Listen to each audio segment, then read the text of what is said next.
This is the Wait For It podcast.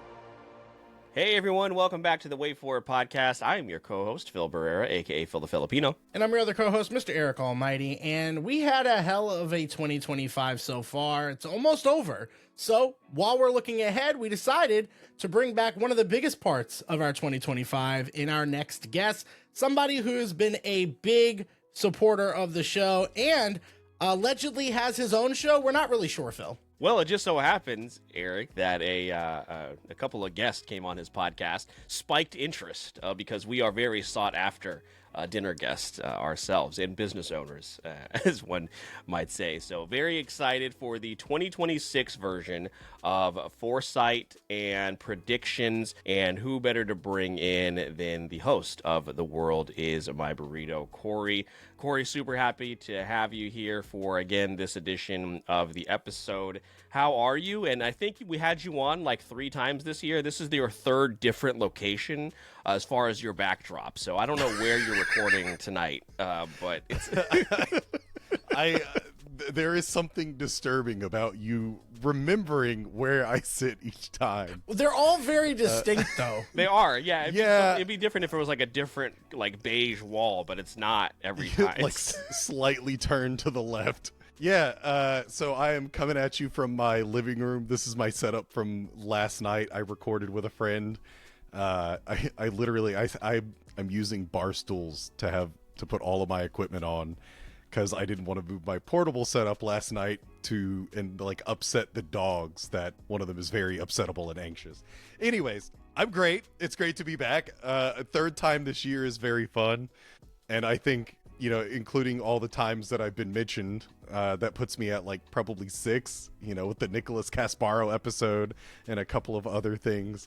It's I'm working on my anchor being status, trying to maintain that.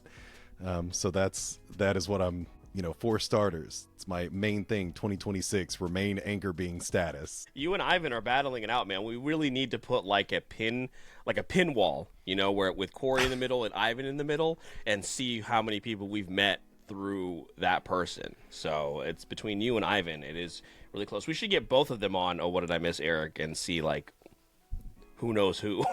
I think Just start a whole tree, like a family tree. Right, exactly. And then see where I would they love overlap. To see if there's interconnectivity overlapping. Wait, no, I know that guy too. Hey. Yeah, but super, again, really excited to have you here. For those of you that are maybe new to the podcast and you've never listened to a Foresight and Predictions episode, essentially what we do is we talk about what we are excited to watch, read, play, see in the upcoming year. This is the earliest we've ever done this episode. Typically we do it in January, but we had some episodes to play around with and some dates, so we put it here in December to give you a little bit of a preview. And we're going to talk about all things pop culture. So we're going to cover TV and anime, movies, video games, and then some miscellaneous stuff, maybe some plans we're looking forward to in the new year. But before we do that, Kory, we're coming fresh off of our 2025 end of year awards. You didn't get a chance to submit a clip for every single category like you did in 2024. So I want to know, because I know you were on a little vacation there, so I want to know, are there any of those topics that you wanted to throw your pick into the hat for? Of course, the categories were Best Picture, Best Animated Picture, Best TV Show, Game of the Year, Anime of the Year, and then Song and Artist of the Year. Do you have any shout-outs that you want to give for your choices for the best of 2025? So the one that comes to mind, Anime of the Year, was an easy one for me. There was a show called City, the Animation. The author, oh my god, since I'm sitting next to my bookshelf, but Keiichi Arawi did Nichijou, which is one of my favorite animes of all time. It's a great manga, but it is insanely better animated because it's so mobile on paper that it needs the screen to really come to life.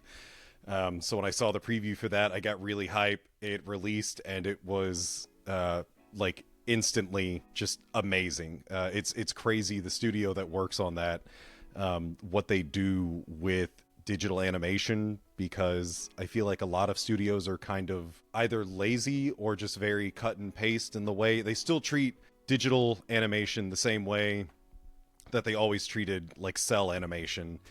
And I feel like the studio that works on this stuff, particularly City of the Animation, really stirs things up in a way that's sort of difficult to explain. You just have to watch it, but that was great. Absolutely loved it. That would be my, anime of the year. And I do have to get a shout out to my honorable mention, which was Ruri Rock's Introduction to Mineralogy. Was a super fucking cute slice of life anime where this little girl starts to discover that maybe she's really interested in rocks. She's like a, I don't know, like 6th grader or something, and she meets a girl in college while out, she's like, I don't know what I want to do with life. All the other kids know what they want to do. So that was adorable as shit. And neither of the series I mentioned are getting a second season. They are ending at 1. So I'm super sad going into 2026 for that. Best picture. I don't even remember what did you go see year. what did you go see at Sunray, you dick? Yeah, at Sunray. Oh man, all the movies I saw. I would probably say I really did like Frankenstein. Guillermo del Toro's Frankenstein was good. It is a lot truer to the original than most Frankenstein films are, but you still have that Guillermo del Toro charm. Stacked cast. Yeah, that was a really fun watch. A solid, 2.5 hours. And whatever it was, it did not feel like it. It just kind of began and ended, and it was a whirlwind of a ride. Great practical effects. I feel like has to be thrown out because I'm always a practical effects guy. Like, people are getting thrown around and they're doing the classic thing of putting them on a pulley and just yanking them back out of screen instead of doing digital stuff. So the whole thing just looked amazing too, including, did y'all see the film? I have not.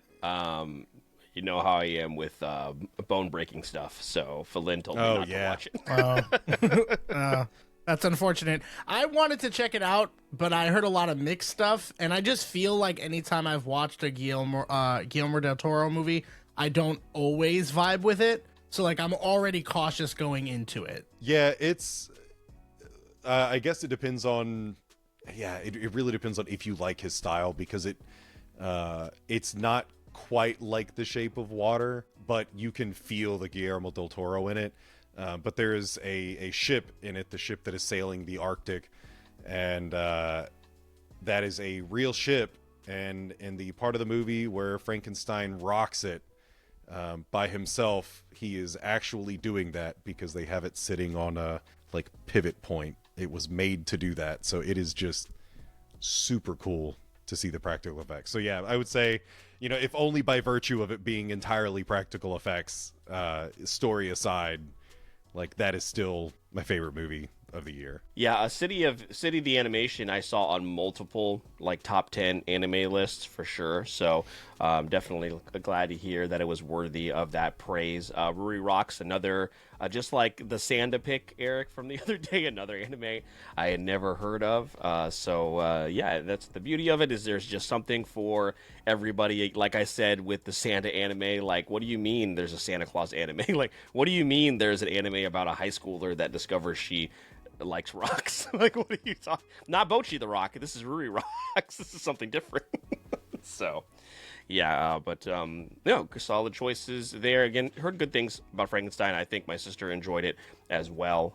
But yeah, good picks there for the as we wrap up award season, and and so now everybody can refer back to the podcast and see what the favorites are heading into, Golden Globes, Oscars, all that kind of stuff. But let's jump into the episode here, folks. A little bit of a late reminder, but if you're brand new to the podcast, or if you need a refresher as to where to find all of our content, as well as where to find Kory's content, make sure you stick around at the very end, and we will tell you where you can find all of that. But let's start off with TV shows and anime releasing in 2026 that we are looking forward to. We'll put those two things together as far as what we are anticipating.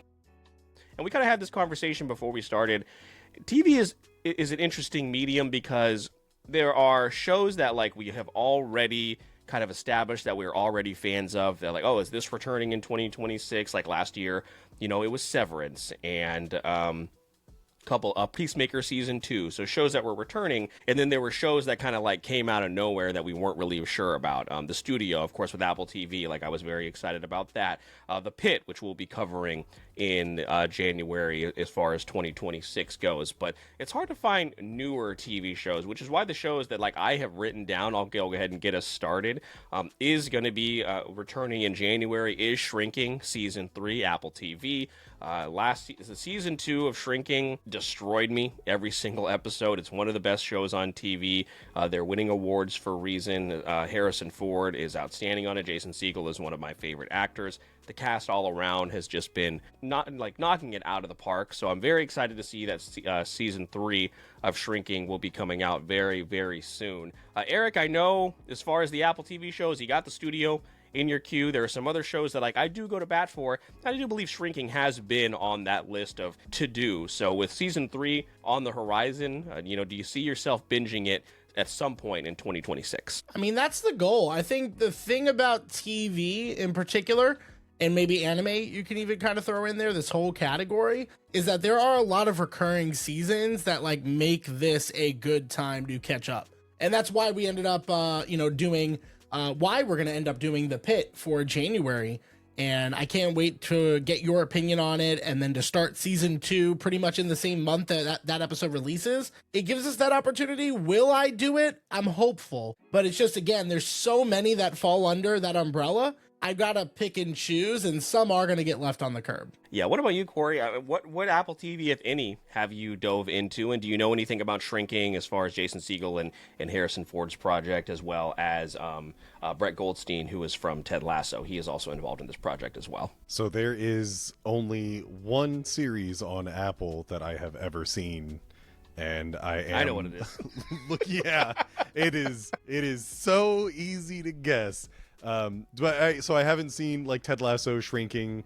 I am not, I don't know, Shrinking kind of sounds familiar, but also kind of not. So I wonder if I saw something in passing. But Apple TV is one of those, I feel like it's the underdog. It's kind of a weird underdog because Apple's obviously not small. It's just, you don't hear Apple TV mentioned all that often, but I feel like all the shows that everyone talks about, not in a hateful way, are coming off of Apple TV. I feel like Netflix could probably put out a lot better quality content. Most of the streaming services could do better, but it seems like Apple kind of has everything. Yeah, well, speaking of that series that you have seen, just to kind of stick with Apple TV, that show is returning in February, which is Monarch: Legacy of Monsters, a show Eric has seen. He wasn't happy about seeing it, but the rest of us are very excited, as far as you, myself, our buddy Dylan, and then also Freiren, who did watch the movie as well. Very excited after a couple of years away to see that show return again, Apple TV. But yeah, again, as far as the other shows that all the shows that I have kind of written down outside of anime are all shows that are returning. Season 4 of Invincible, X-Men 97, hopefully coming out next year. But those are TV shows that I've written down, but haven't necessarily, again, I'm not sure what to look forward to as far as what's brand new. I need to look at the Apple TV docket. That's usually a good place for me to start. And yeah, there are definitely a lot of shows on there, Kory, I think you would certainly enjoy just based off of your taste. But yeah, what are some things that maybe you jotted down? Again, we're all kind of in the same boat with TV. Is it more so returning series, or is there anything new that caught your eye? Let's see. I think for new series, if the one new live action thing that I have is Agatha Christie's Seven Dials on Netflix. It's supposed to be a mini series.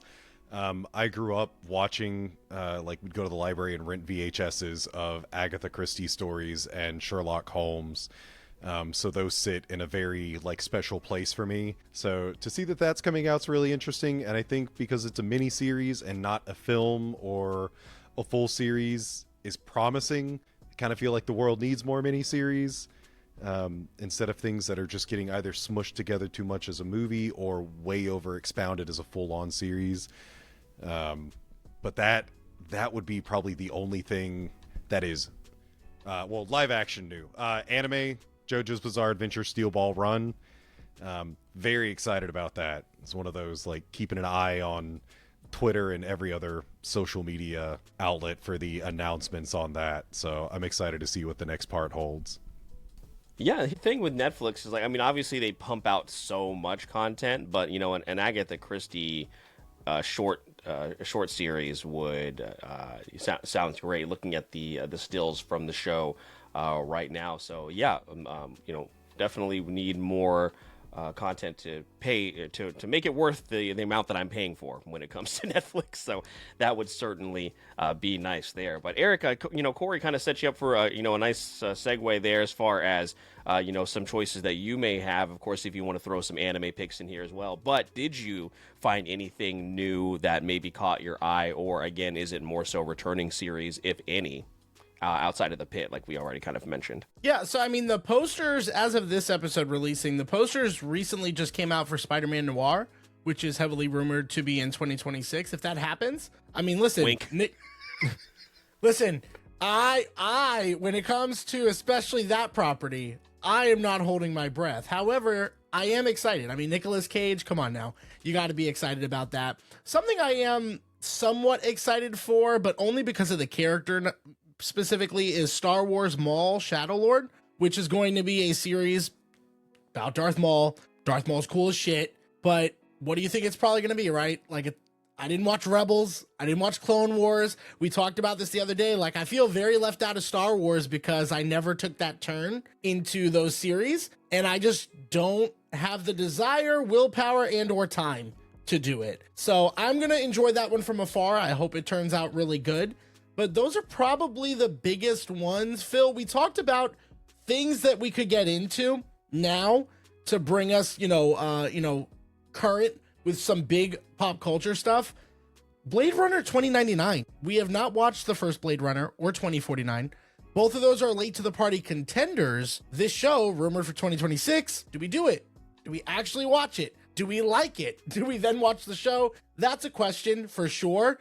But before I go through the rest of my list, those were just a couple of the non-sequels that I had on my list on the TV side of things. And honestly, you already know on the anime side of things, it's going to all be, subsequent seasons. Yeah, and actually I did write down a couple of newer things that I had not, that I had only really heard of here in doing research for this episode to see if maybe Kory has heard of them, and also an interesting trend we're seeing when it comes to anime as well. So I'll throw those out here as far as returning seasons that are rumored to be happening. There are a couple, one being Solo Leveling as possibly either a movie or season 3. With that popularity of that show, I definitely could see them going the movie route with the year that Demon Slayer and Chainsaw Man had, and JJK is about to have as well. And then Bocchi the Rock has been floating out there. It's funny that we just mentioned the other anime that Kory had talked about in 2025, because Bocchi, I kind of expected that to just kind of end where it was. So the fact that there are rumors out there that story could continue, I definitely jump in and see more from that character. Did you watch any Bocchi in 2023, Kory? I did not. Bocchi, I'm trying to think, because there's all the JoJo clones that kind of make it difficult to keep up with everything, because there's King and Ashura. And Bocchi the Rock, I am thinking of one that is like a JoJo clone, where it's the characters are super overpowered and yet somehow they can't really not at all. No, this is a girl with pink hair with a lot of anxiety, and she wants to be in a band. Yeah. Okay, so cut all of that out. Everything I just said. No, yeah, okay, this is I am definitely thinking of not this. I don't know about this. I might have to check it out. Which is so interesting too, because remember back in 2023, Eric, people were giving it Anime of the Year, and it's really good. It's really, really good. But I was like, oh, a lot of good stuff came out.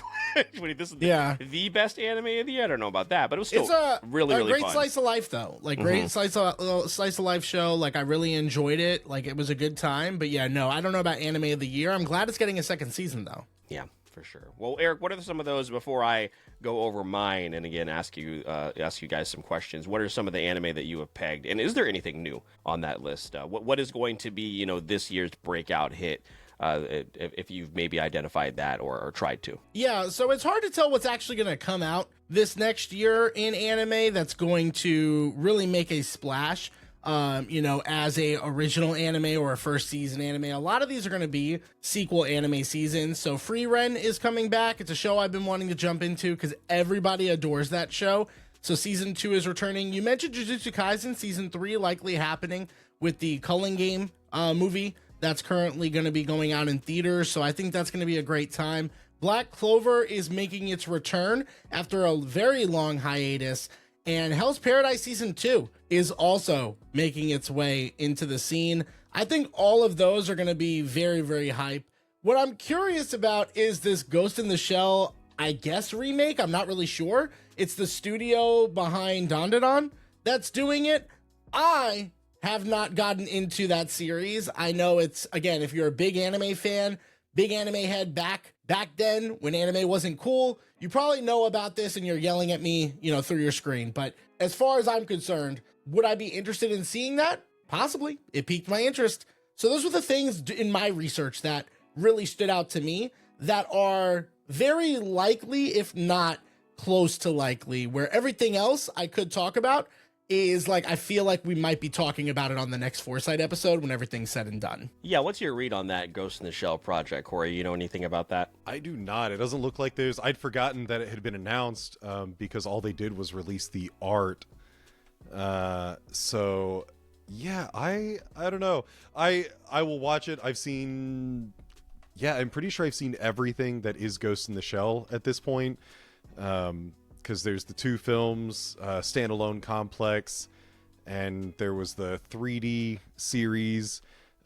It's Ghost in the Shell can be kind of rough. I don't know. It's that one. I'm not against people being like, yeah, it's not for me. Because it's weird. And all of the additional content is kind of, I don't know, fun stories. Like Standalone Complex kind of existed to tell more of the episodic stories from the original manga, because the manga is telling one very convoluted story. And so the films like stripped most of that out and had one coherent thought or 2 coherent thoughts. And then Standalone Complex kind of existed to tell some more of those other tiny pieces that didn't really fit in the manga. It might be sacrilegious, but like the manga's kind of not that great if you're going for a linear story. So I'm excited about that. Eric, you already mentioned JJK and Freiren. Weirdly enough, I think I'm more excited for Freiren. I really enjoy JJK, but Freiren, I don't know. I feel like Freiren has a lot more to offer because it's a slice of life that starts getting real weird towards the end, really starts ramping up in the last few episodes. So I want to see how that evolves and if they are able to maintain the story of an elf who is just starting to realize the importance of, life and having friends after watching everyone she knows die. Because she went on like a vacation for 50 years and didn't realize that humans don't live that long, or didn't really keep it in mind.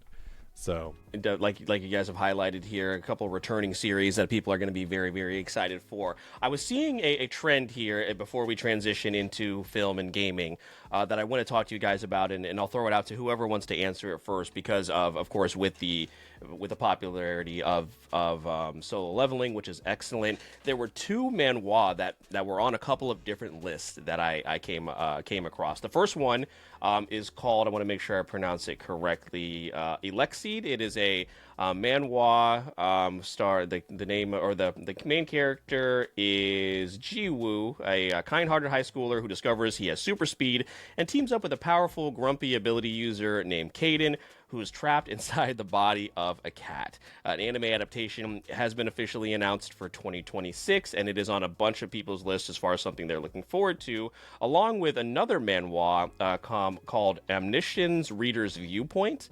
And these are 2 shows, just like reading what they are about. Let me pull up the Omniscient Reader's Viewpoint. That's not it either. Phil, please. Where is this? Phil, I just had it. Please.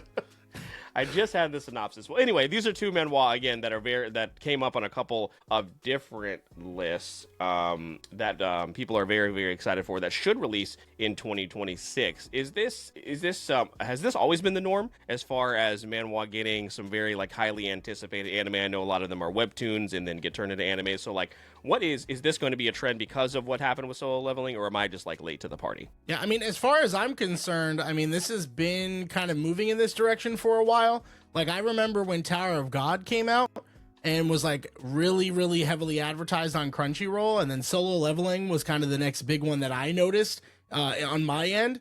So like, I don't know. I mean, I feel like this is starting to become the norm.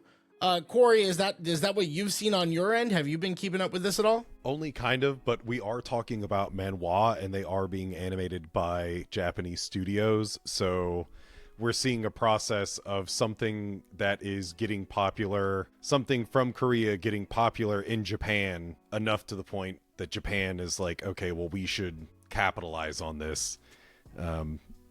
So, yeah, no, I mean, it seems to be the norm. I feel like things coming out of like even webtoons in particular, One Punch Man, like very old anime at this point, webtoon that was very shittily drawn, and hey, the first season is great if you sat through every single episode of Dragon Ball Z, Naruto, and Bleach. I was like, allegedly. Yeah. Allegedly. Well, I think you were the person I talked to because you hadn't seen anything, and I asked your opinion, and it's like, wow, I can't imagine not having grown up watching shonen and then watch One Punch Man and be like, yeah, this fucking sucks, even though it's an indictment of everything that I grew up watching, which is why it's great. Yeah, I mean, like, I get the satire of it all, like the contradiction to the genre. Like, I get all that. I've only seen the first like 3 episodes, and I just wasn't interested enough to continue it. And I don't know. It feels like the way people talk about One Punch Man is the way they talk about Solo Leveling now, and I feel like, I don't know, they're getting their punishment. They're getting their comeuppance with season 3 of One Punch Man. Yeah, I didn't bother with 2 because everything I wanted was in season 1. The indictment of the shonen genre. It's like, yeah, I don't. This wasn't about a story. This is about flicking off a whole generation of manga creators. I'll say this too, like what Kory just said is like most of what I hear from fans of One Punch Man. They're like, yeah, I didn't watch season 2, but season 1's really good. And then of course everybody knows what's going on now. With season 3. I haven't met like a lot of elder like One Punch Man fans that like stuck with it. I don't know, but that is what it is. I did have a couple other just regular television shows that I wanted to throw out there in case you guys had your eyes on them. I know we're getting ready to transition, but I did want to bring up Fallout Season 2, which is technically coming out December. It's coming out when this episode releases. First episode will be out, but I count that as a 2026 show. If only 2 of your episodes are coming out this year, you're a 2026 show. So I'm excited about that. We talked about The Pit. One Piece Season 2, had to bring it in there. I know Phil tried to cut me off before I could bring up the live action. So let's go ahead and get over Phil. To Kory. Hold on, Phil. Hold on, I'm not done. But yeah, that's something I got to mention for sure. A couple of ones I wanted to throw out there. I don't know if anybody cares about them and or if they're going to happen. But these were ones that I was curious if there were any thoughts. Is the Malcolm in the Middle reboot, or continuance, I guess you would say. There is a Scrubs revival. And there is an alleged new season for shows like Shogun, For All Mankind, and Euphoria. Bunch of big pop culture topics there. Big smorgasbord of stuff in pop culture that I'm not familiar with very much, other than Malcolm in the Middle. Phil, throwing it to you first, any of those kind of catching your eye, or what do you think? So I will give Malcolm in the Middle and Scrubs a chance. Scrubs was my pandemic show. Watched the whole thing. It was outstanding, minus the last season, which doesn't count. But I would watch it. Everybody is returning. I will check it out. I think if they infuse it with the right amount of heart, then it could work pretty well, much better than like an Office spinoff or some other shows that have returned. And same thing with Malcolm in the Middle. I think because of the people involved, I have a lot of trust in them and that cast. So yeah, For All Mankind, I definitely need to catch up. Love that show. It's one of those that I think you would also enjoy as well. And the only thing I have to say about Euphoria is like that guy, whoever is in charge of that show, needs to go to jail. Like who, some of the stuff and some of the storylines that you're already hearing about the people involved, like we're gonna find out stuff about that set over the next few years, and we're gonna be like, yeah, that's not surprising. Yeah, pretty crazy stuff. Kory, anything at all that you wanted to throw out there in addition to the ones I had? I'll second One Piece live action because all right, the first so season. let's go ahead. Phil, Sorry. stop. That was my foray into One Piece. I mean, I saw the 4Kids, when it was first aired. I was like, this is not for me. So the live action was good. I've heard, regardless of what anyone says, like Brendan and I really enjoyed it. It was a very fun season. So knowing nothing about it, like, I don't know how much they've screwed up already. But it was enjoyable. I love the cast. So that I'm looking forward to. You're reminding me that I really need to watch Shogun because I heard a lot of good about it. And if it's returning, I should probably watch the first season. The rest, I never watched Malcolm in the Middle. I think I saw an episode, growing up, and it was just not for me. But if we're about to move on, I do have one other that I neglected to mention earlier. It hasn't officially been announced, but they're already working on it. There's an anime coming out called Gaia-Tima, the Gigantus. It is, I've been reading the manga, very much dedicated to like 60s, 70s tokusatsu, more like 70s because of the violence. And there's so much attention to detail for the balance of like goofiness and violence.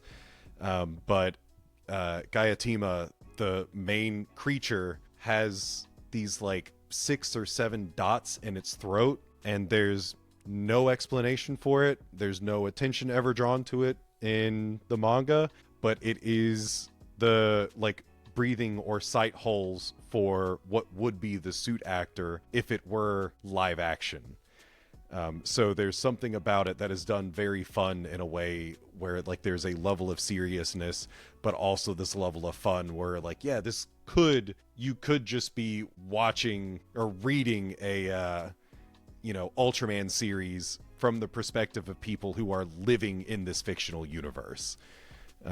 So yeah, it's been a very fun read so far if you're into like Ultraman, Godzilla, and it is very 70s because that's when violence started. He will rip the jaw off of something, and it's like, oh cool, yeah, we're getting real stuff, not necessarily for kids. So yeah, big one that I'm looking out for. Again, not been announced, but if they're already working on it, I don't see why they wouldn't. Phil, what was the time on that one? Ultraman reference. Take a shot. Take a shot. we got it. That's Kory's Puss in Boots, The Last Wish. Yeah. Yeah, or Pretty Woman. Or My Pretty Woman. That's right. That's crazy. It's crazy that's my thing. All right. Well, yeah, let's move into film. So a bunch of movies releasing in 2026. Eric, let's throw it to you first.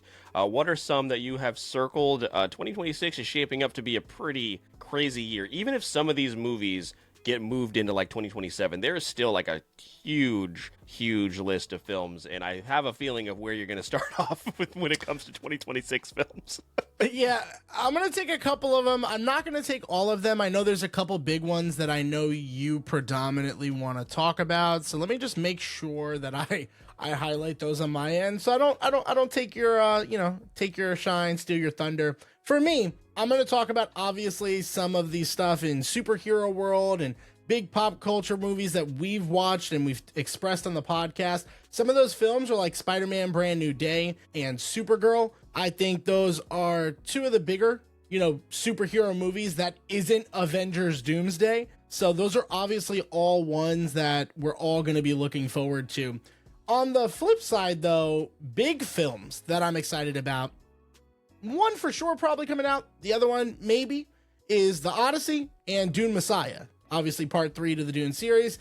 I am locked the fuck in for both of those, and probably an IMAX if I can get to an IMAX theater. But if I can't, the biggest screen I could possibly get to, I am seated day one for those. Outside of that, I mean, you've got your Disney slop, your Moana, your Toy Story 5, Mandalorian, and Grogu. I have a child. I am required. That is required viewing, not because I want to go. Not excited. Not excited, but I will see them. And then finally I'm not normally the horror guy, but Terrifier 4 may possibly turn its head around at the end of the year. If it does happen to sneak in, I will check it out. A series that I never thought I'd find any enjoyment in. And honestly, something's wrong with me for finding enjoyment, but I do, and I would watch it. So that's my rundown, at least for now. I got a couple other honorable mentions, but those are the big ones I've got my eye on for those reasons. Eric, when you're talking about Disney, why didn't you bring up Hoppers? I was going to bring up that and then Hexed separately, because is Hexed, which one is Hexed? Is that the one? Hex is, I think, this is one that may not make it into the end of the year, but that's the one that has a awkward teen and his type A mother learn that their peculiarities might be magical powers, and that transforms their lives and reveals a hidden magical realm. I didn't say it. I'm a surgeon. Anyway, I'm sorry. You gotta put that on the soundboard. I didn't like that. I I did that.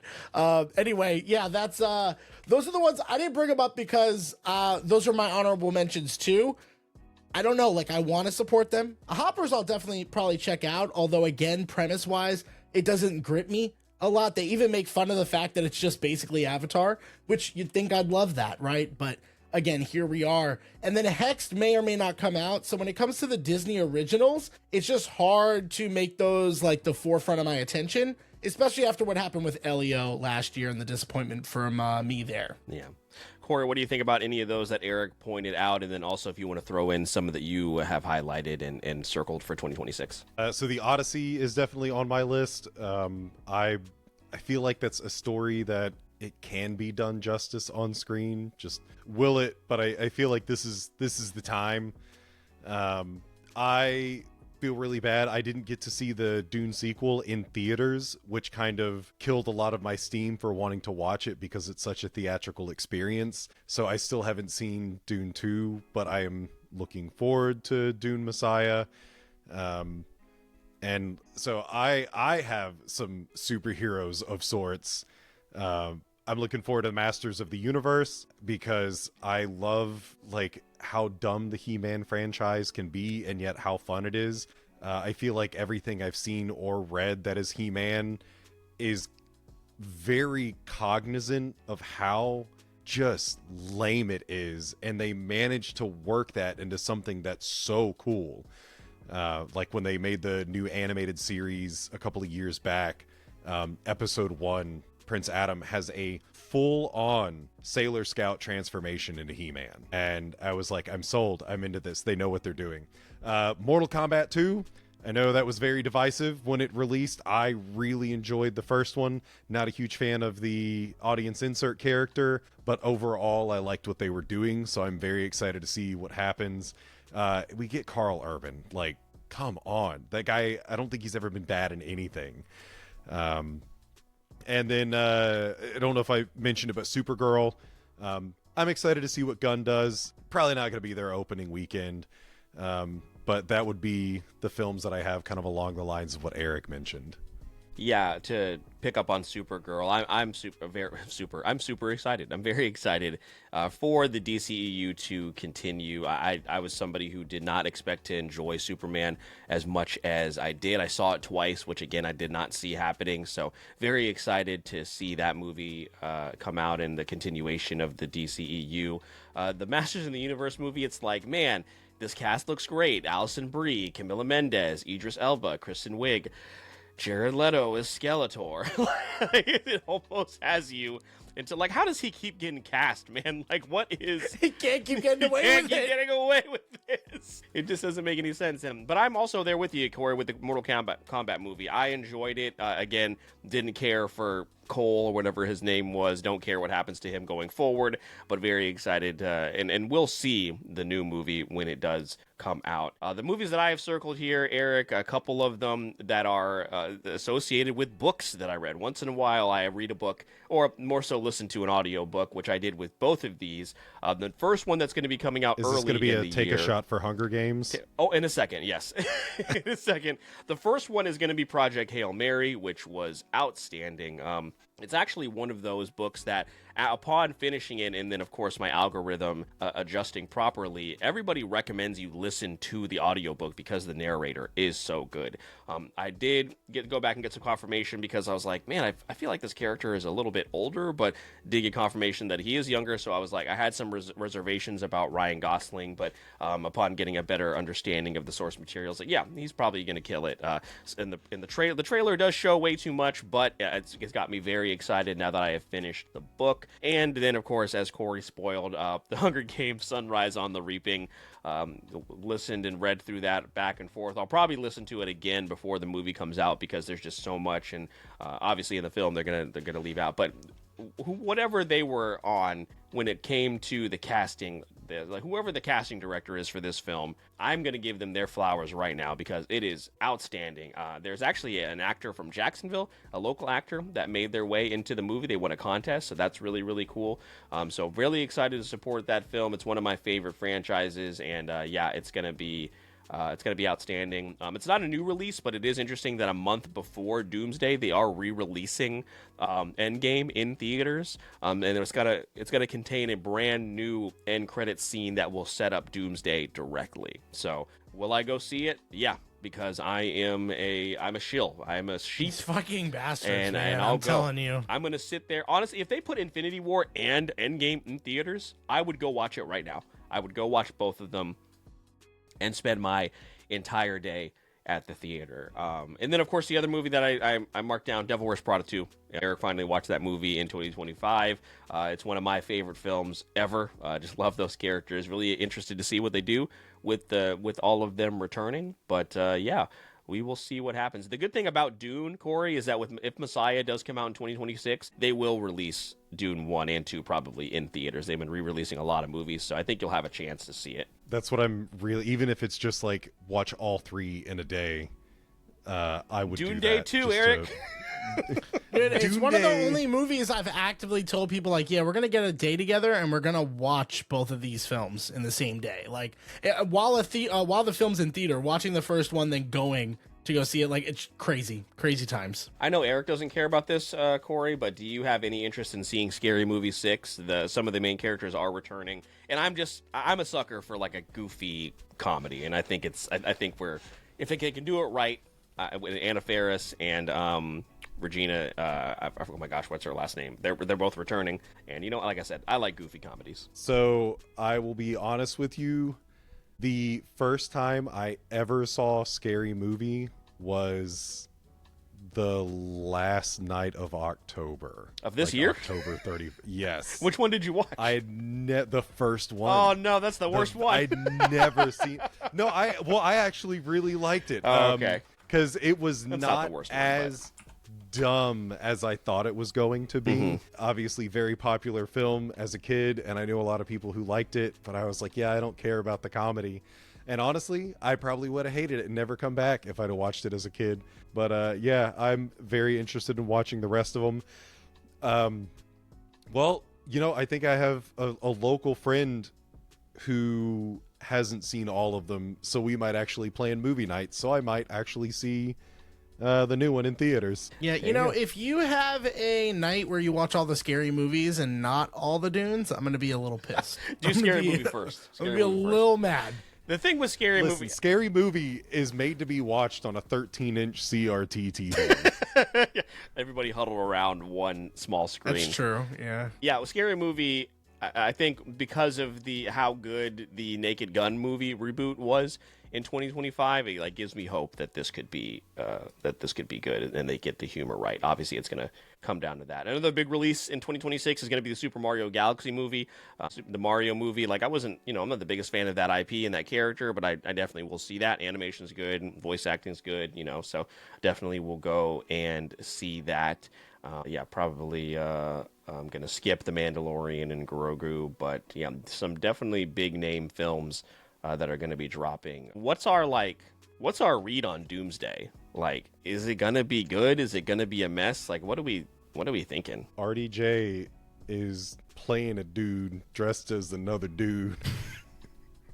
Like, I cannot believe Disney did that, and yet at the same time, I totally can. I'm not looking forward to it, but I really hope that it just blows me out of the water. Yeah. Yeah, I love the Doctor Doom character a lot, like just vibes, and then anything beyond that is cool. But just straight off of vibes, I've been wanting to see Doctor Doom done right on screen. If Robert Downey Jr. is great, maybe not Iron Man great, but if he's great, I think the movie works. I think everything else, they can make it work. They can make it happen. If he's not, that movie falters right off the bat. So that's what I'm going to be going into. Like, if I can enjoy his performance and I can believe it and I can buy into it, that's fine. But like, yeah, I'm not super thrilled. Like, there's going to be Easter eggs I don't know because I didn't watch all 47 shows and every single movie. And unfortunately, a lot of these have not been very good in my opinion. So I don't know. It could be good. It could be a surprise. But I also feel like they're still going to be setting up for Secret Wars soon, right? Like, everything's just a fucking setup to the next one. And that was cool when we were in it, right? When we were in the zone and we were ready to go. Now, it just feels like exhausting. Yeah. Well, ever since Kang fell through, like, that's where I think the real issue exists. Is there was a vision and we got to see it unfold with Endgame, and there was a magic to that. There's no way they will ever be able to totally recapture that, but especially now that they're like, oh, let's pivot, instead of finding, I mean, there's got to be at least one other black actor in Hollywood that could take the role of Kang. You know, why not switch his face? Iron Man already did that with War Machine. Like, you just swap out actors, Hulk. But now it just feels like they did it with the Hulk. Yeah. So that was a weird thing where it's like, oh, we can't do this anymore. It's like, why not? He's Kang. He can be anyone. He doesn't have to be that actor. Well, they had already fucked up with Kang anyway because they made him lose in his first appearance to Ant-Man. Like, you're trying to, well, his first appearance was in Loki, but we don't talk about the first season of Loki. he died there too. He lost there too. So doesn't he die twice in Loki? He dies twice in Loki, right? He dies again. I'm pretty sure he dies in season 2. Yeah. So we've eliminated 3 variants, and he's supposed to be the big bad because there's so many of him. Imagine if, like, after Avengers, we saw Thanos, and then, like, Hawkeye came up and, like, shot him in the head with an arrow, and then like, well, that's okay. There's more Thanoses. Like, so they were, and that's a character that people didn't give a shit about anyway. When, you know, Galactus is there, and all these other characters that they could have gone with, and they went with Kang, who nobody really knew too much about. Which, admittedly, I didn't know too much about Thanos, but I knew people were excited about Thanos. Like, I knew that. So, you know, and also everyone knew about Thanos' drip. Right. And how many of these characters are going to be in Doomsday that we have not seen since their first appearance? So we're going to see Shang-Chi for the first time. He hasn't had an appearance since then. Like, we'll probably see Miss Marvel and, you know, some of those other characters from the other films in this most recent phase. Fantastic Four, we've only seen once. Like, by the time we got to Thanos, like, all these characters had multiple appearances in other movies. Like, they have literally become DC. They hit the panic button, and they're speed rushing this thing. They're speed running it. So they become what they, you know, weren't in the beginning, and what everybody else was trying to do and failed. So yeah, it's unfortunate, but like, we've been talking about the downfall of the MCU for years with an S now. So yeah, we shouldn't be surprised. Maybe Spider-Man will be good. We'll see. Maybe. I was going to throw out a couple of honorable mentions myself when it comes to movies. These are movies that, there's 3 that I am slightly interested in that I'm going to mention for me. And then the rest of them I'm either not interested, but I'm curious if you guys have any interest, or I just want to kind of call them out. There is The Moment, which is a Charlie XCX mockumentary. It's that one that almost gave us a seizure, Phil, while we were in theaters, that trailer. I just love Charlie XCX, so I might actually go check that out. No, kidding aside, all kidding aside. The drama just got announced. Robert Pattinson, Zendaya, yeah, sign me up. And Werewolf, a Robert Eggers film, which after watching Nosferatu and not being sure if I liked it and then somewhat enjoying it, I kind of want to see it. So those are 3 that are on my radar as potential watches. I'm going to mention 28 Years Later, The Bone Temple, because it comes out like right at the beginning of the year. Did not like the first one of this trilogy, so probably not going to check it out. But could I be convinced if I hear good things? I don't know at this point. Phil, I know you're going to watch GOAT, right? The animated movie, Steph Curry, GOAT. If I'm going to watch a movie about talking animals next year, it's going to be Hoppers. It's not going to be... Or just rewatch Zootopia. Or just watch Zootopia again, yeah. Fair. We're also getting the Coyote versus Acme movie that was never supposed to see the light of day. And then for all of you Last Airbender fans, you're getting The Legend of Aang. And I don't know how you feel about that, but I hear mixed things. So those are some of the ones that I brought up. And then I'm assuming, Kory, you were going to bring up All You Need Is Kill at some point, because you've been shoving that in our face, I believe, for like a year. Yeah, so my I had a few left. 28 Years Later, The Bone Temple is one of them. First film, the only reason it is not good is because it is incomplete, and it is because it is truly part of a trilogy. I left liking it, but it's one of those, the next two movies better fucking slap, because they will ruin that first movie, what that first movie was aiming towards, but it is incomplete.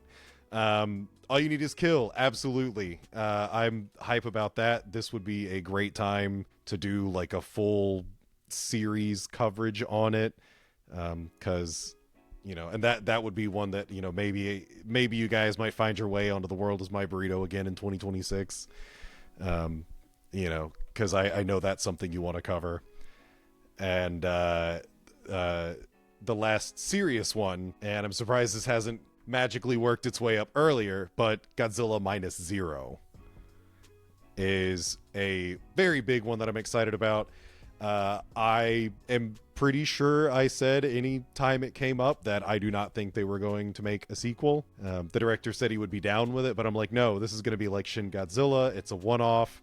I'm not against it, but I just don't see why they would, why they would continue this. Sets up for a sequel, but so did Shin Godzilla, but they just left it on the floor. So really happy they're doing that. Very excited to see where Minus Zero is going to take us. And I will throw out the one that I'm not looking forward to, because it's very important to not look forward to this, is Street Fighter.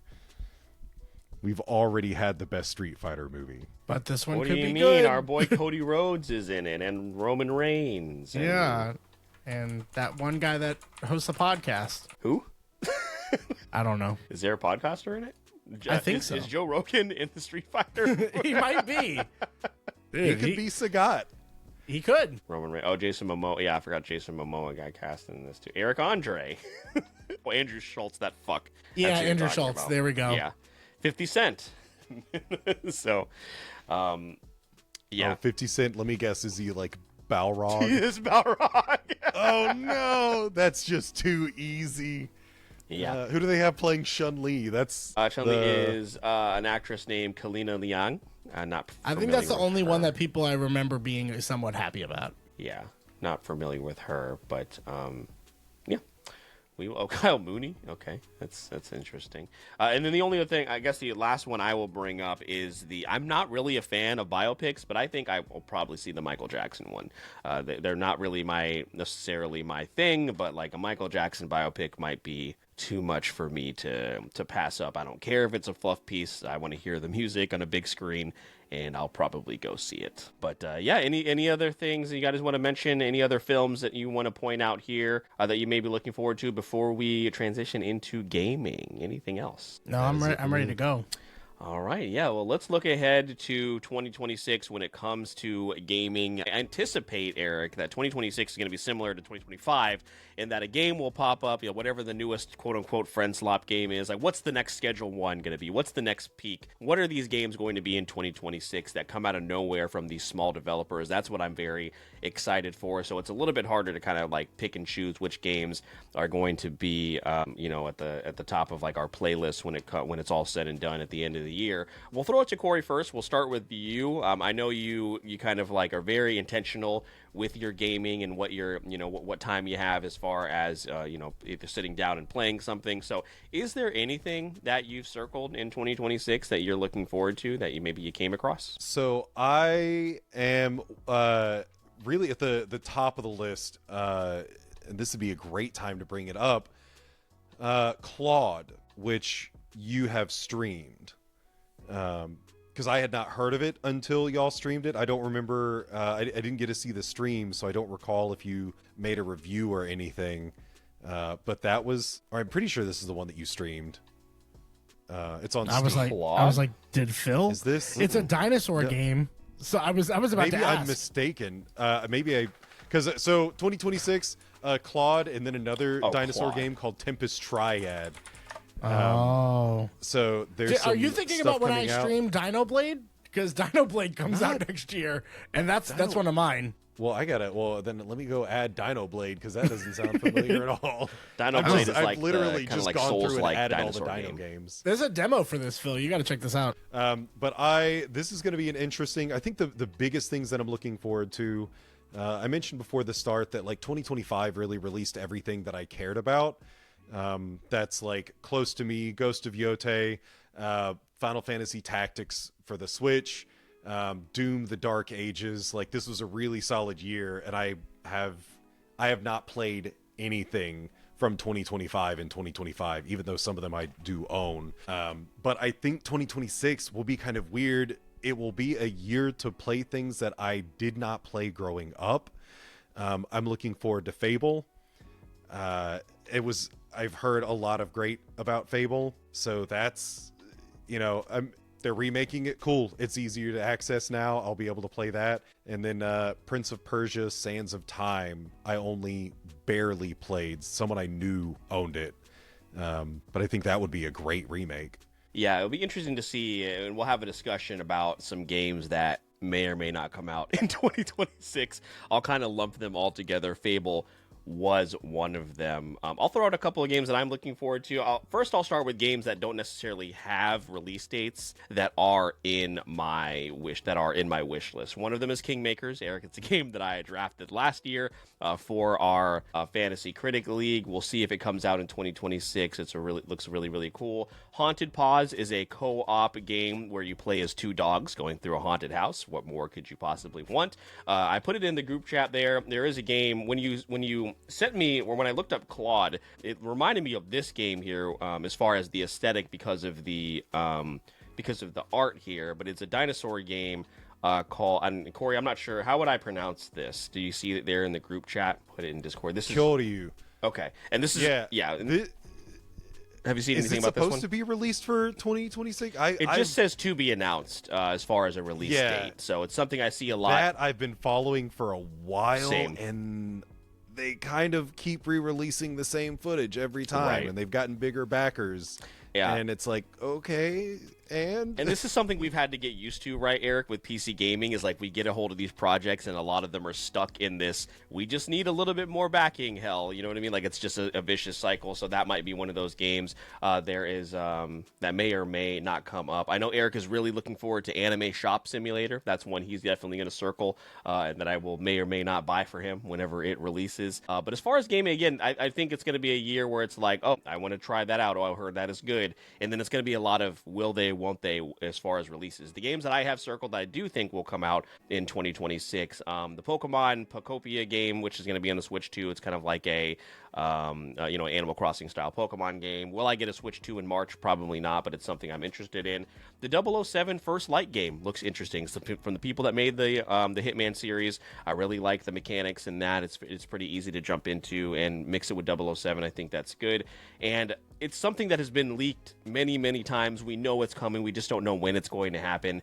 And we've talked about it kind of jokingly, but the Black Flag remake, Assassin's Creed Black Flag, is supposed to come out in Q1 of 2026. I think they desperately need that to be good. Shadows was underwhelming, and they're just kind of in a weird place when it comes to Assassin's Creed. I think really releasing Black Flag would be an easy win for them, and maybe even an opportunity to kind of like retcon some of the other stuff. So those are some things that I highlighted that I think are supposed to come out in 2026.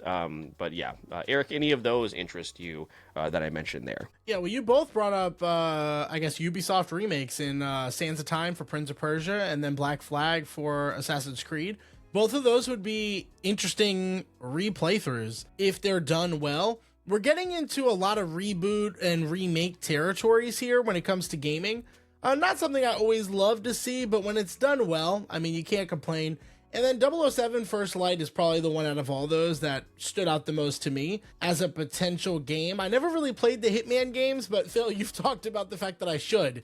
So maybe it's such a streamable game, and I think it'd be really funny to watch you try. I probably will. I'm actually going to look at what these prices are because there's a lot of sales going on Steam right now. But yeah, I got to keep that in mind as we go into it. Is there a particular Hitman I should play? Yeah, the most recent one is the World of Assassination games and has like all of the... They did a weird thing with Hitman recently. They kind of released them like episodically, and now they're all out. And then the most recent one is that there is a Eminem versus Slim Shady update. And so Eminem hires Agent 47 to kill Slim Shady. Crazy. It's a free update too. So yeah, yeah, it's a really, really interesting game. And really, really fun to some of my favorite videos to watch on YouTube is the Kill Everyone Challenge, where someone will try and kill literally every single NPC on the map.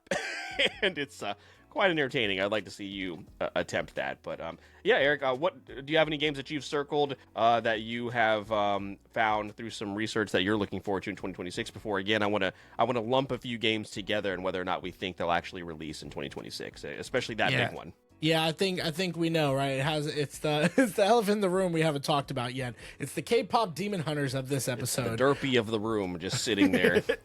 So I'll bring up the biggest game that I am excited for, maybe biggest two, and then I'll bring up a bunch of games that I actually played demos of that I'm excited for and I'm looking forward to as well. Slay the Spire 2 is the game that I am the most excited about.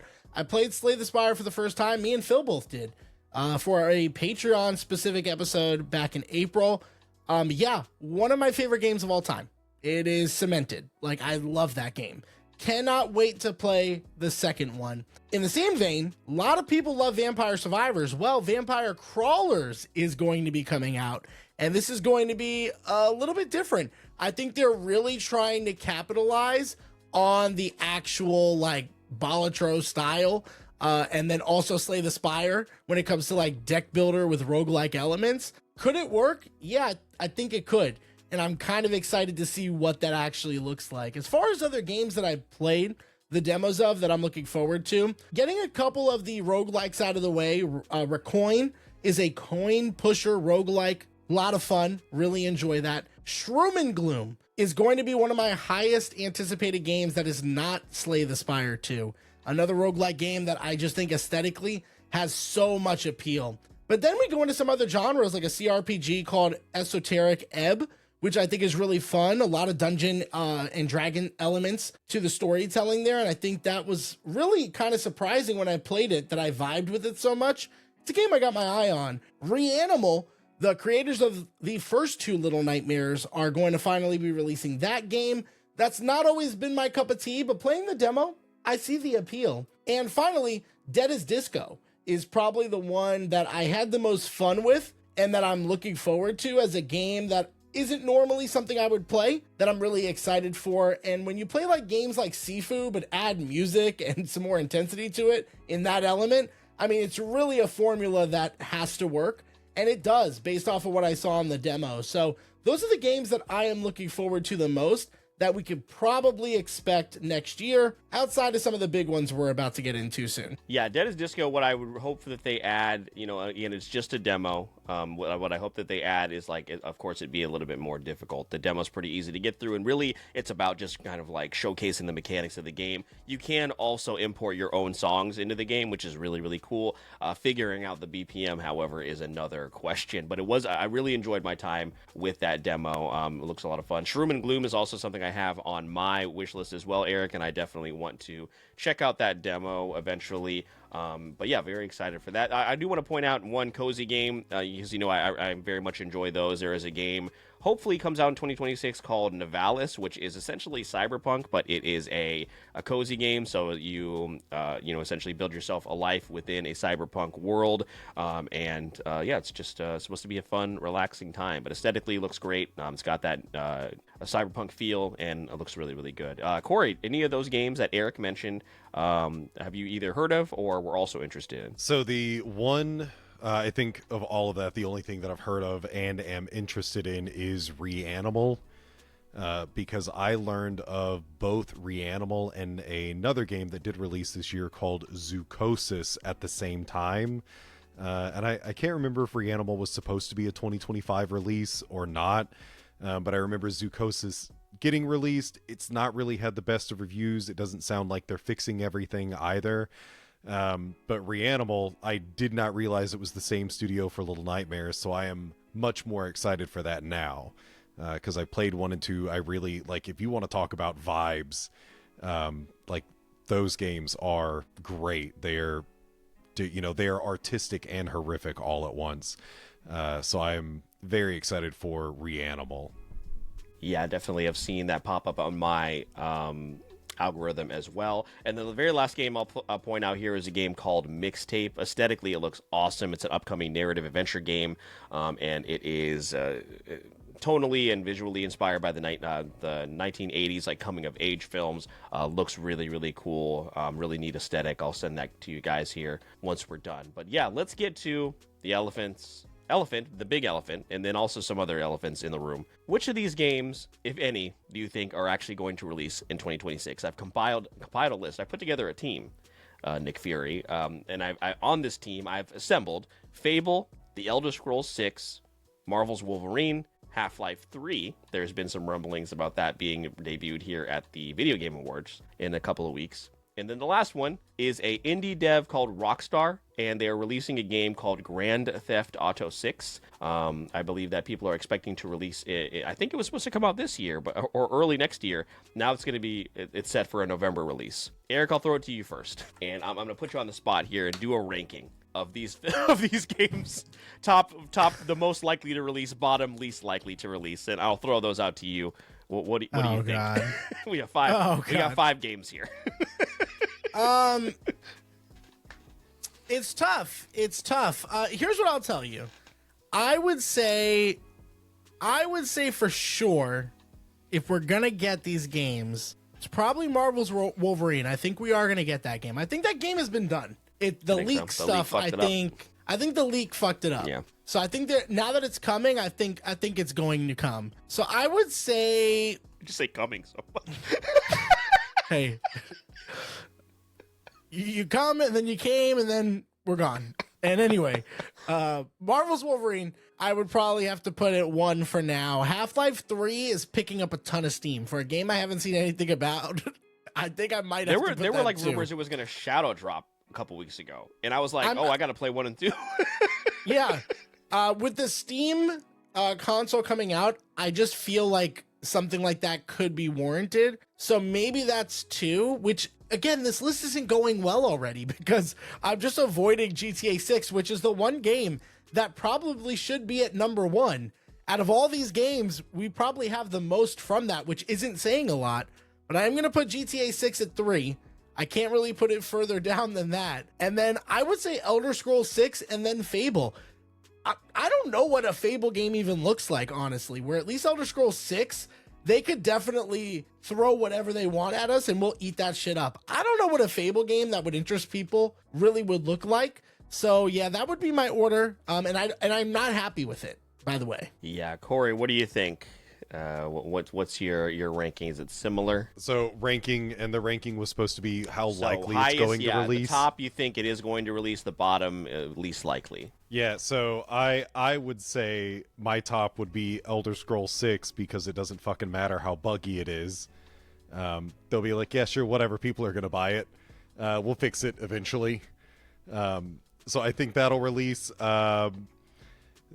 The Marvel's Wolverine, I'd even forgotten that had been announced at any point in time, but I feel like that's got to happen.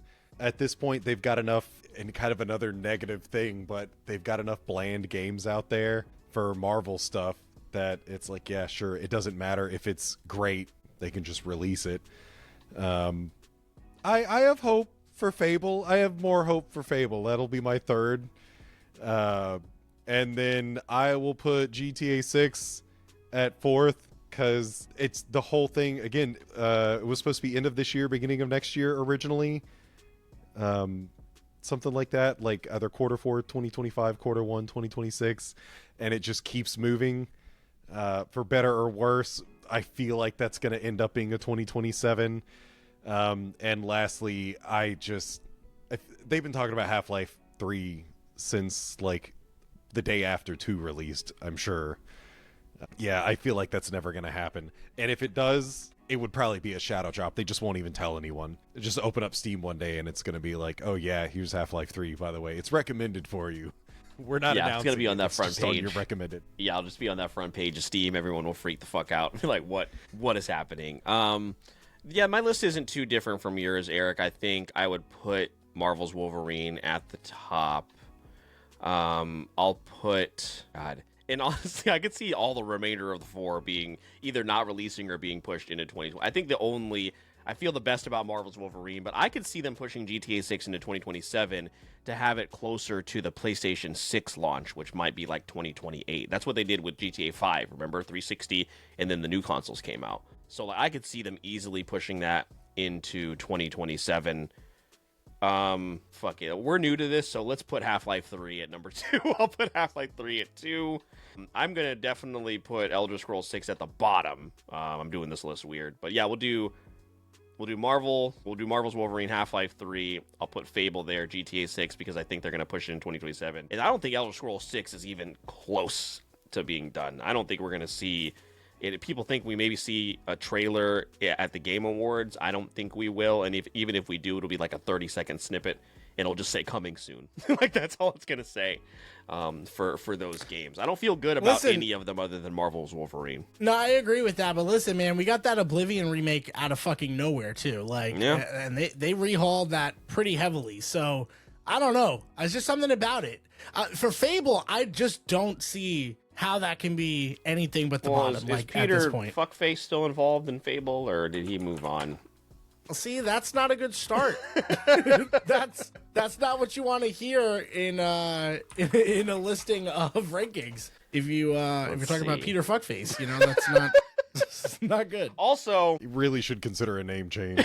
Yeah, that's really not a great name. Also, for that, they're going to have to pivot from it being an Xbox exclusive, right? There's no way they can let that game send out on a dying console and just sit there, right? They're going to have... So that probably messes it up even more, because they're going to have to optimize it for PC, and then a PS5 release? Like, what are they going to do? Like, we're getting Gears and Halo in 2026 for the PlayStation. So, like, you better make Fable available on that thing. I don't know who's going to... I don't know anybody with an Xbox. Not anymore. We'll see. Like, will an Xbox Series S even run Fable? I can't imagine. Yeah, so we'll see. But out of all of those games, I think we'll be playing Marvel Wolverine. All the rest, I'm not sure. We'll see. If we get through the summer and GTA 6 hasn't been pushed, then maybe I'll feel like a little bit better. But I don't know. Yeah, I think what comes before any of those games that I think we're probably going to get, but like, what the fuck has been going on with them since the last time we did Foresight, is E-Day for Gears of War, and then Marvel 1943. Marvel 1943 is not coming out. They just pushed it. They just pushed it indefinitely. That game's not coming out. The Black Panther Captain America game, we're never going to see it. I have a feeling it's also an EA game, right? I think so. No, not going to happen. EA just got bought out by the Saudi prince, so we're not holding my breath right. on a lot of EA releases. So, Kory, we've seen what Shad Khan has done with the Jaguars, so right. Yeah, we saw what they did with the AEW video game, and that was shit too. So, Eric, Kory, anything else you want to mention before we move into just miscellaneous stuff to kind of wrap up the episode? Man, the only other titles that I have in my Steam wish list is a game called Dead Weight. It is one of the Square turn-based RPGs, the grid turn-based RPGs. And a game called Neverwait. Now, I have no idea where I heard of these from, so I am also kind of surprised. But Neverwait, it's 8-bit or 16-bit. It looks like a Game Boy Color game, because every screenshot is one solid color. And I remember that about the Game Boy Color is like it had to be hues of blue or hues of red or hues of green on, the screen. They couldn't mix them. It wasn't that complex at the time.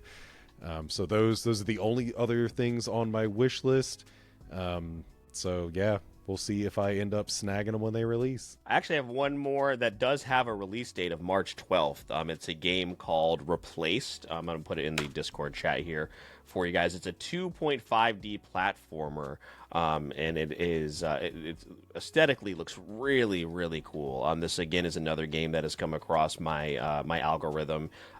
Set in the alternate 1980s America, scarred by nuclear catastrophe, navigate a dark cyberpunk thriller in this narrative-driven platformer, blending cinematic exploration with fluid, free-flow action. It's definitely one of those games, especially since we've gotten more and more into Steam gaming, Eric, that you want to check and see what the reviews are. But again, aesthetically, looks really, really cool. So looks cool. Has been drafted the last 2 years in the has it really? League. Yeah, okay, maybe that's where I remember it from. Interesting. Right. So yeah, it says May 2026. We're getting closer with March, it, like release dates coming, but yeah, no, it's been like tentatively 2024, 2025, now pushing to 2026. So it might be one of those games. We'll put it on the list. We'll see. We'll put it on the list. All right, guys. Well, let's move into just kind of like some miscellaneous stuff that we're looking forward to in 2026. Obviously, we have a big slate of conventions ahead of us that we're very much looking forward to. I'll selfishly throw a couple things out here. A couple of my voiceover projects are set to release in Q1 of 2026. One of them you may hear about a little bit sooner than later. I would just say maybe come to come to Brick City Anime Festival in January. And that's all I can say about it at this time. And then there is also a narrative-driven show that's going to be on like Spotify, Apple Podcasts, things like that, that is going to release very, very soon as well, that I'm excited for people to hear. So those are a couple things. And then for the three of us, hopefully, if it works out, we are planning to go to our first New York City Comic-Con as a group. Again, logistically, we're going to have to figure out a bunch of different things. I am not driving, Kory. If you want to drive, and we'll fly and meet you up there, but I am not getting in a car and driving to New York. I'm not using a week's worth of PTO to drive to New York City. What if I put K-pop Demon Hunters on repeat? I do that now. Can I just do that at 14 hours of driving. Are you gonna put me in the back seat with a portable DVD player? Is there a DVD of K-pop Demon Hunters available? If we discuss snacks, maybe I'll consider it. But yeah, hopefully we get to go to New York City Comic Con. Our buddy Botter, Shortbox Podcast, he's been multiple times, and it's just something that we just want to go do and get out of the way. So those are a couple things that I've like jotted down. We are begrudgingly returning to MegaCon this year to in 2026, help out a couple of friends, but also excited to go see the show and also see some of our friends. But those are some things that I jotted down. Eric, what about you? Anything miscellaneous wise in 2026 you're looking forward to, either personally or professionally? Yeah, no, from a personal standpoint, I'm really excited on continuing to do more of the streaming, not only on Twitch, but expanding that to other platforms as well. I've really been kind of doing my research and deep diving how to really make that happen seamlessly, and really just trying to take the leap early next year. Also on the social media side of things, getting a little bit more comfortable with some things that I plan to do for content creation.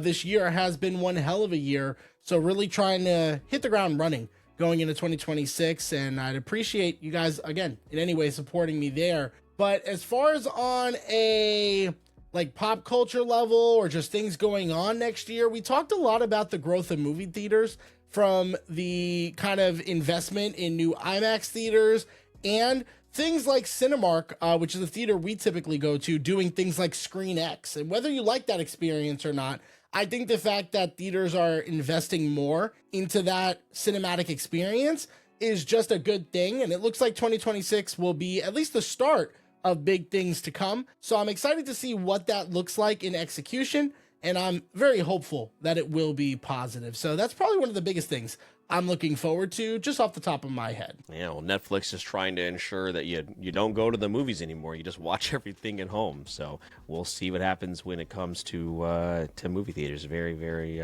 something we're obviously going to be very interested in and invested in. Kory, what about you? Personal, professional level, what are you looking forward to in 2026? Always looking forward to conventions. I see y'all at like most of the ones that I do, but a very fun thing that I get to do, little local movie theater we have called Sunray is doing a showing of Scream 7, I believe, is the next for one. Scaradise, right? Yeah, it is for Scaradise, and Matt Lillard will be there, so I get to be a part of that. So I get to watch the movie sponsored by Scaradise, and then get some photos of, I guess, the like conversation afterwards. So that's really cool.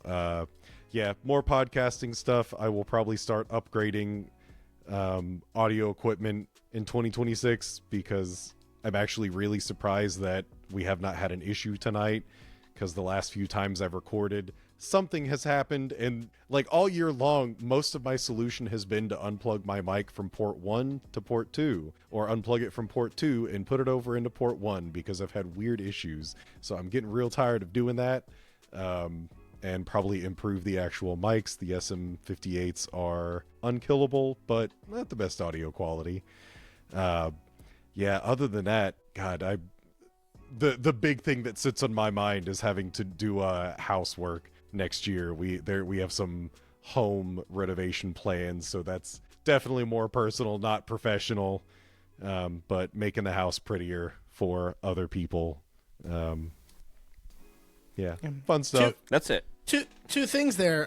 Number one, why don't you tell us about the audio issues? I'm gonna go back to edit this episode, and when you unmute, all I'm gonna hear is just fucking static everywhere. Cool. No, you would already have heard it.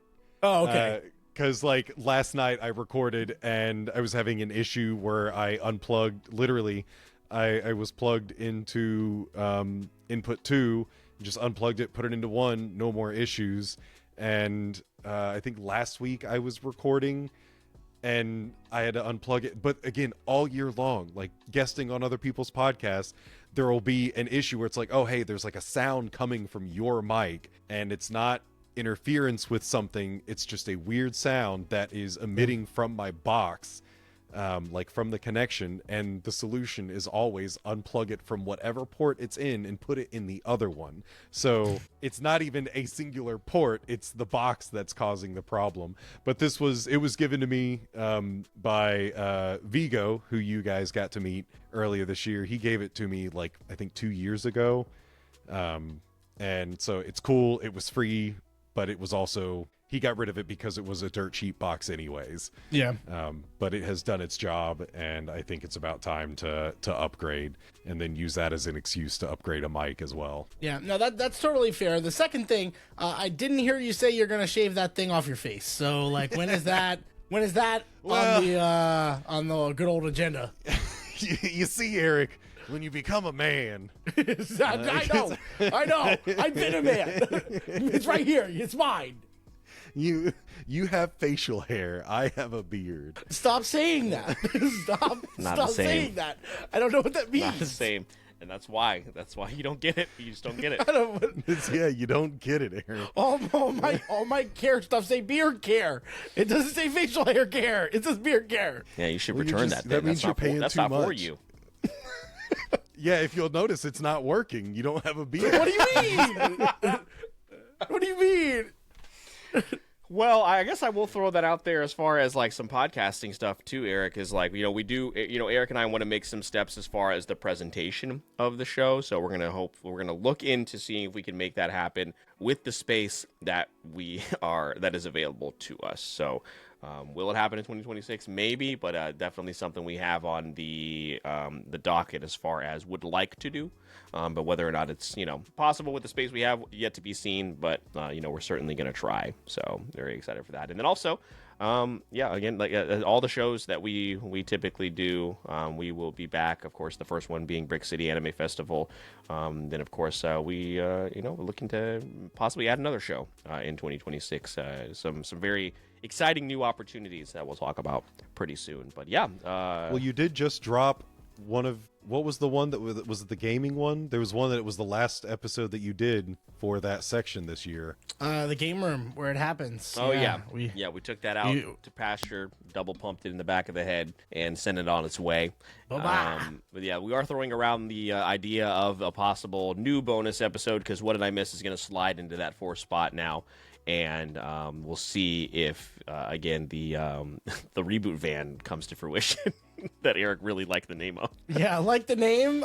Don't love having to go back to like The Shining. So that's no. We have to watch movies. That's the trouble. We have to watch movies that we did enjoy and see if they're still good. Oh, okay. That's less interesting. I thought we'd have to go back. We can to also. the ones we can. like. It could be both, but that's yeah. It should be a mixture. Yeah. So can we do the month after The Shining? Can we do Pretty Woman, please? No, you're just gonna watch Pretty Woman on your own. Yeah, we're gonna reboot Puss in Boots: The Last Wish. Yeah, that's what we're gonna do. Let's do it. Yeah, let's do it. No, I don't think so. But yeah, guys, that is. Those are some of the things that we are looking forward to in the world of pop culture. 2026 is going to be, again, a crazy year. What's going to be this year's K-pop Demon Hunters? Again, what's going to be this year's version of, again, some of those games that we didn't expect to play in 2025? That is some of the... that's the beauty of it. We don't really truly know. We get to look back on these episodes and say, wow, we were really off on that, or we were spot on. And I'm very excited to see what the year has to hold in as far as all three of us. But Kory, please let everybody know if they don't know already where they can find your work and anything else you want to plug before we get out of here and wrap up the episode and look forward to the new year. Yeah, you can find me anywhere you listen to podcasts at The World Is My Burrito, and then on social media is Twinbee Podcast. I really only use it whenever I've released a new episode, but if you want to reach out, I do at least check them for messages and stuff. And for Christmas, if you look up a podcast called The Neatcast, every year they do the 12 rants of Christmas, and I was the second rant this year. That episode has already been released. It's like a 30-minute episode where I pick something to rant about, and it'll be equally surprising and unsurprising, so that was a fun thing to do. But yeah, I guess other than that, you'll find me on approximately 3 to 4 more episodes of the Wait For It podcast in 2026. I feel like we're gonna have to keep moving it up until I become a third member, by 2028. There you go. We're also looking to expand in 2026 here at the Wait For It podcast, which is going to be easier than ever with our Capital One credit card. The Wait For It podcast. Stop! That has to die this year. We can't keep doing this. We can't keep doing this. You're right. Also, Kory, You're right. fuck Sorry. off. I'm the co-host. You already took my beard. You can't take my title. You're right. Sorry. I could be the co-host. No. You're right. Sorry. Thanks to our new Sony PlayStation credit card. Earn 10 points per transaction with the Sony PlayStation credit card. The Wait For It podcast is not sponsored by any of these institutions. I just want to point Make crippling debt fun again with the Sony PlayStation credit card. Spend $10,000 to buy maybe GTA 6 on your PlayStation credit card. But anyway, folks, thanks so much for joining us for the 2026 version of Foresight and Predictions. Again, if you're brand new here or if you need a reminder, everything you need Wait For It podcast related and The World Is My Burrito will be in the show notes of this episode. Make sure to follow us on social media. You can find us on TikTok and Instagram. Follow us or join our growing Discord community, and make sure you like, share, and subscribe over on YouTube. Make sure to follow Eric and myself as far as our personal content creation journeys, myself with voice acting, and then Eric with his content creation, as well as over on Twitch, where he is streaming a shit ton. Make sure you keep up with him over there. If you want to support the podcast, both this one and the World Is My Burrito, head on over to the podcast player of your choice and give us 5 stars. It's one of the best ways you can support both shows. Shout out to those of you who have done so already. But if you're looking to get more from the Wait For It podcast in 2026 and beyond, and maybe get episodes a little bit early and participate in the very first Patreon month that's coming up here in the next couple of months, Eric will let you know a little bit more about that before wrapping us up. Yeah, so if you want to go beyond and support the podcast a little bit further, you can do that on Patreon. We're patrons of the show: Briar, T3 Cato, Vintage Macaroni, this guy, Kory, from the World Is My Burrito, Nick Casbaro, the author of the Vidalarium series, and Botter from the Short Box podcast are supporting us monthly in exchange for things like behind the scenes and early access to episodes just like this one. You heard Phil mention it coming up very, very soon. We are going to be returning to Patreon month, where you might be able to recommend a show and maybe something in pop culture that we missed that you want us to check out. And it might be our favorite thing ever, like Slay the Spire or, I don't know, Pretty Woman. Who knows, really? It could be anything at all. But if you don't want to do any of that, you can't do it, you're not in a position, and you just want to help us out, everything that Phil mentioned that's free and only takes a moment of your time really helps. And make sure to do the same thing over for Kory's show as well. With all that being said, my name is Mr. Eric Almighty. That is my co-host, Phil the Filipino, and our guest, Kory from the World Is My Burrito. And please don't forget, we release new episodes every Wednesday on the podcast, and all you have to do is wait for it.